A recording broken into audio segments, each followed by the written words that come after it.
ఇవాళ మనము varicose veins stages గురించి మాట్లాడుకుందాం. ఇది ఎర్లీ స్టేజ్లో ఇట్లాగా స్పైడర్ వెయిన్స్లా కనబడుతుంది.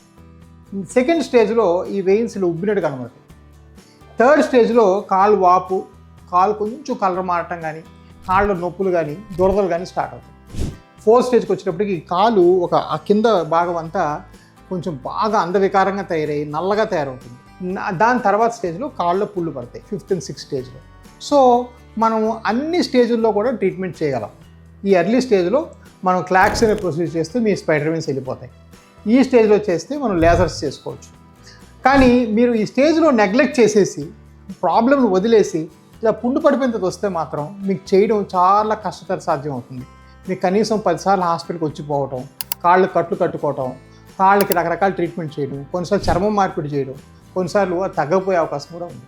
సో మీరు వారికోస్ డాక్టర్ చూస్ చేసుకున్నప్పుడు ఎవడు తక్కువ రేటుకి చేస్తాడు అట్లాంటి ప్రశ్నలు అడగకుండా అన్ని స్టేజ్లో మీకు ఎలాగ ట్రీట్మెంట్ చేయాలి, ఆ స్టేజ్ నుంచి మీకు ఎలా తగ్గిస్తారు, మీకు ఎటువంటి ఇంప్రూవ్మెంట్ వస్తుంది, ఇవన్నీ కూడా మీరు వర్కౌట్ చేసుకొని చేయించుకోవడం అవసరం.